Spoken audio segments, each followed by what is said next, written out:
Welcome back to my YouTube channel. The church smelled of lilies and sorrow. Candles flickered softly against the stained glass windows, painting the pews with colors that seemed too alive for a day so heavy. My hands clenched the fabric of my dress. Simple, black, and unbranded. It wasn't flashy, and I hadn't intended it to be. I had chosen it to honor Mom the way she taught me. With dignity, not display. But my sister, sharp-tongued and sharp-dressed, couldn't resist. Her whisper was just loud enough for the row to hear. Of course you'd wear something that looks like it came from a bargain bin. Some things never change.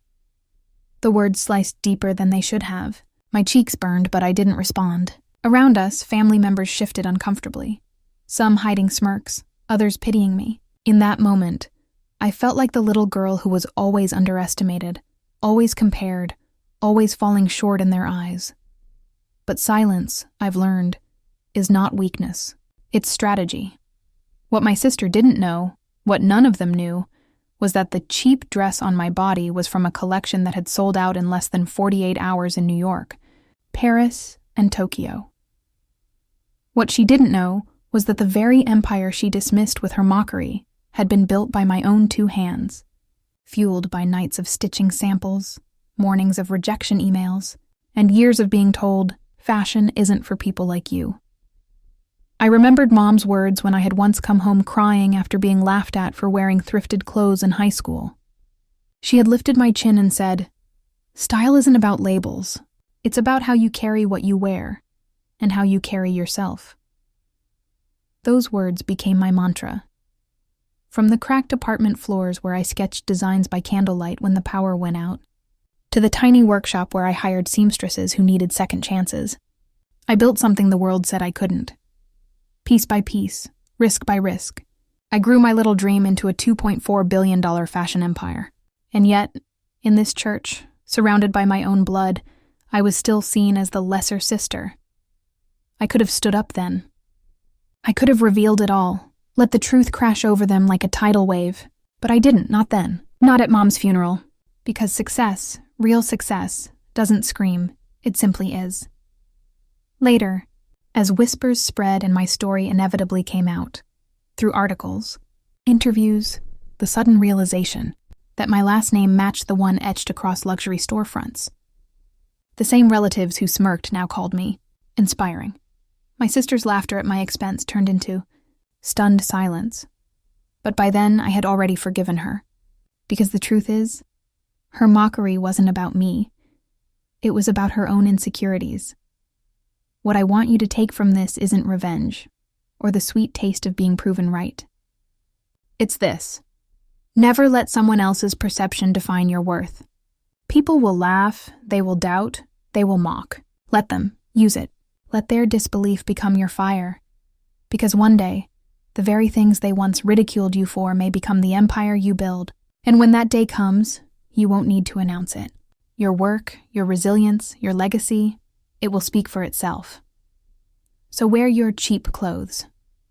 Dream your impossible dreams. Build your unrealistic empire. Because the world doesn't decide your value. You do. The church smelled of lilies and sorrow. Candles flickered softly against the stained glass windows, painting the pews with colors that seemed too alive for a day so heavy. My hands clenched the fabric of my dress. Simple, black, and unbranded. It wasn't flashy, and I hadn't intended it to be. I had chosen it to honor Mom the way she taught me. With dignity, not display. The air was thick with grief, and every breath I took seemed weighted with memories of her voice, her laugh, her unwavering belief in me. As the organ played its slow, mournful notes, I felt like the walls themselves were holding me tighter than any person could. Faces I hadn't seen in years were all gathered, some with genuine sadness, others with a kind of polite performance, as if grief were a costume they only wore for occasions like this. My heart ached, not just from the loss, but from the heaviness of the atmosphere, where love and judgment intertwined in the same space. I could feel the eyes on me, measuring, comparing, always assessing. That was the thing about my family.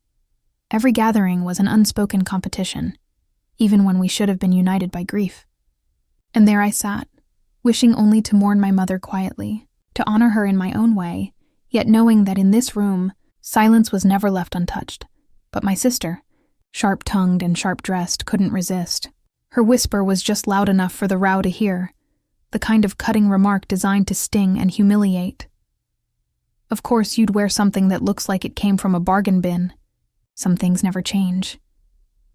The words slipped out of her mouth effortlessly, coated in mockery, and I felt them land like stones in the quiet sanctuary. A few cousins shifted uncomfortably, their eyes darting between us, torn between amusement and disapproval. One aunt pressed her lips together to suppress a smirk, while another gave me that pitying look I had grown so accustomed to over the years. My sister sat tall, her designer dress hugging her frame like it had been tailored just for her, her jewelry catching the candlelight as if to underline her status. She knew what she was doing. She always knew. It wasn't just about the clothes. It was about the hierarchy she had built in her mind, where she stood above me, the successful one, the admired one, the one who could afford to wear grief in glamour. She wanted me small, diminished, the quiet shadow at the edge of the family picture. I could feel the heat rise to my face, a familiar burn of shame mixed with anger, but I bit down on it. The funeral wasn't the place for retaliation. Not here, not today. I lowered my gaze, fingers brushing against the fabric of my dress as if reminding myself why I chose it. Her words echoed, but beneath them I carried something she could never touch, the truth of who I had become. My cheeks burned, but I didn't respond. The silence between us stretched, heavy and unyielding, but I held onto it like armor. Around me, the murmurs of the service continued, the priest's voice rising and falling in prayer.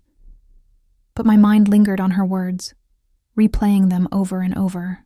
I wanted to lash out, to tell her how wrong she was, to strip away her smugness with the truth, but I didn't.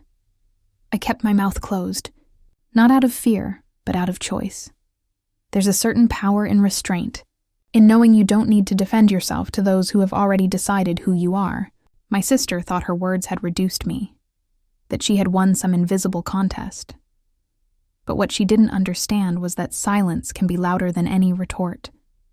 Behind my calm expression, I carried a secret that would one day render her mockery meaningless. I reminded myself that dignity doesn't demand an audience, and strength doesn't always roar. It often waits. I sat there quietly, letting her think she had the upper hand, while inside me there was a calm certainty. I knew who I was. I knew what I had built, and I knew that one day, the world, including her, would see it too. I remembered the long nights that had carried me here, the ones where exhaustion wrapped around me like a second skin, yet I still pushed forward. There were nights when I sat in a cramped apartment, hunched over a sewing machine that rattled like it was begging to give up. My fingers raw from pinpricks, but my heart burning with an idea I refused to let die. Rent was often late, meals were often skipped, and every rejection letter felt like a nail sealing me inside a box the world thought I belonged in. But I kept going. I thought back to the early days when I sold sketches for a few dollars just to keep the lights on, and how I'd search through thrift stores for fabrics no one wanted, transforming them into something people couldn't stop talking about. I remembered the fashion shows I wasn't invited to, the doors that were closed in my face, and the smirks from people who thought I was chasing an impossible dream. Still, I rose earlier every morning, stitched later into every night, because I knew the vision I carried was bigger than their doubt.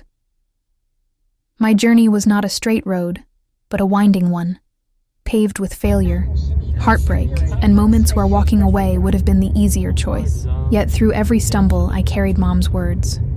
Style isn't about labels. It's about how you carry what you wear and how you carry yourself.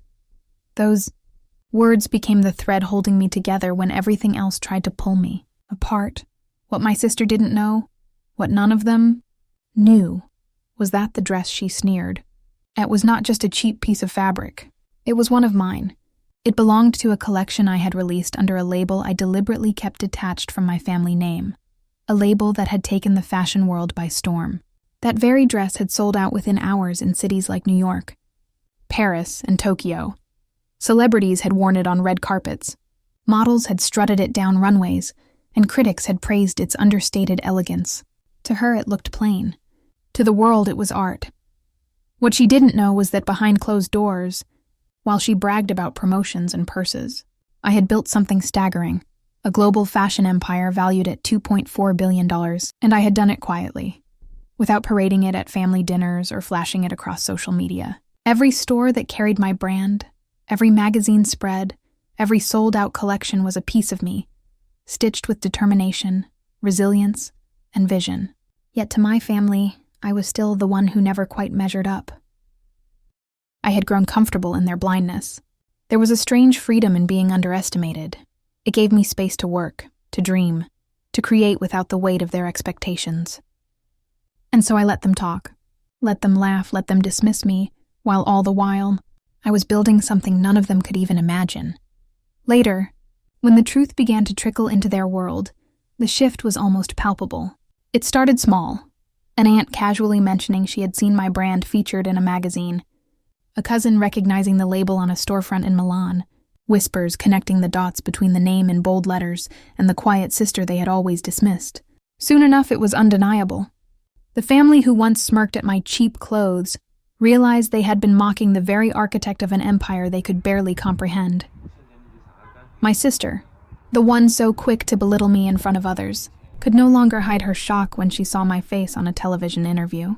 My story told in glossy spreads, my work celebrated by voices louder than hers could ever be. I saw it in her eyes, the disbelief, the crumbling of the pedestal she had built for herself at my expense. Relatives who once overlooked me began leaning closer, asking questions laced with admiration instead of judgment. They wanted to know how I had done it, as though the years of being invisible could suddenly be rewritten into some overnight miracle. But for me, there was no triumph in their change of tone. I didn't need their validation. I had learned long ago that respect built on revelation is not the same as respect built on belief. The power had shifted, yes, but what mattered most was that it no longer weighed on me. Their opinions had lost the ability to wound. I had already won long before they realized it. What I took from that moment, and from every sting of mockery that had preceded it, was something deeper than vindication. It wasn't about proving anyone wrong.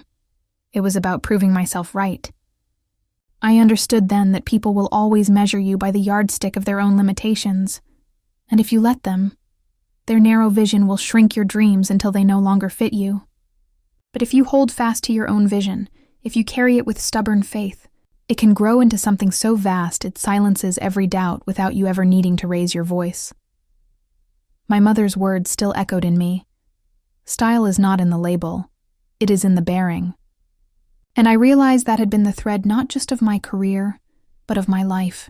The way I carried myself when I had nothing, the way I carried myself when they laughed, the way I carried myself in silence at her funeral. It was all part of the same tapestry.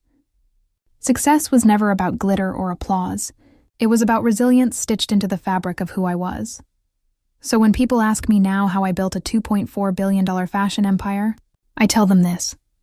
I listened when the world doubted me, but I didn't let it drown me. I carried every insult, every slight, every closed door like a seed, and I planted them until they bloomed. If you're mocked for dreaming too big, keep dreaming. If they laugh at your beginnings, keep building. Because one day, what they tried to belittle might just become the very thing that defines you.